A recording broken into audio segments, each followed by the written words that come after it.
একদিকে যখন সারদা কাণ্ডে উত্তাল গোটা রাজ্য, তখন টালিগঞ্জে এক চিটফান্ডের বিরুদ্ধেও উঠল প্রতারণার অভিযোগ। বৃহস্পতিবার সকালে শখানেক আমানতকারী টালিগঞ্জ থানার সামনে বিক্ষোভ দেখাতে শুরু করেন। তাদের অভিযোগ, গত 31 বছর ধরে দক্ষিণ কলকাতার বিভিন্ন এলাকায় ব্যবসা করছে একটি চিটফান্ড। আমানতকারীদের দাবি, কমপক্ষে 10,000 মানুষ এই চিটফান্ডের বিভিন্ন প্রকল্পে টাকা রেখেছেন। অধিকাংশ আমানতকারীরই টাকা ফেরত পাওয়ার কথা ছিল মার্চ মাসে, কিন্তু তাদের অভিযোগ, টাকা ফেরত পাওয়ার সময় হতেই মার্চ মাস থেকেই বন্ধ হতে শুরু করে সংস্থার একের পর এক অফিস।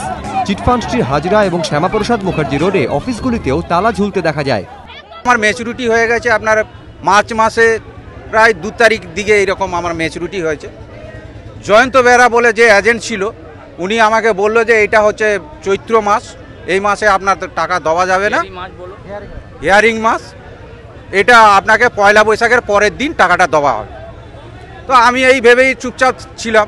তারপরে হঠাৎ পয়লা বৈশাখের একদিন আগে আমি অফিসে যাই, গিয়ে দেখি ওখানে সম্পূর্ণ বন্ধ। আপনার টাকা ম্যাচিওর কবে হলো? ম্যাচিওর হচ্ছে 960 দিন, মানে মার্চ মাসে। মার্চ মাসে টাকা ফেরত পাচ্ছেন না। এই পরিস্থিতিতে সপ্তাহখানেক আগে এই চিটফান্ডের মালিক তপন সাহার বিরুদ্ধে টালিগঞ্জ থানায় 406 ও 420 ধারায় বিশ্বাসভঙ্গ ও প্রতারণার অভিযোগ দায়ের হয়। এই অভিযোগের ভিত্তিতে বুধবার রাতে তপন সাহাকে গ্রেফতার করে পুলিশ। এদিন সকালে প্রায় 3 ঘন্টা ধরে থানার সামনে বিক্ষোভ চলে। এমনকি ধৃত চিটফান্ড মালিককে থানা থেকে বের করে আদালতে নিয়ে যাওয়ার সময়ও প্রিজন ভ্যান ঘিরে ধরেও বিক্ষোভ দেখান আমানতকারীরা। অবশেষে পুলিশের উচ্চপদস্থ কর্তাদের আশ্বাস মেলার পরই ওঠে বিক্ষোভ। ময়ূখ ঠাকুর চক্রবর্তী, এবিপি আনন্দ, কলকাতা।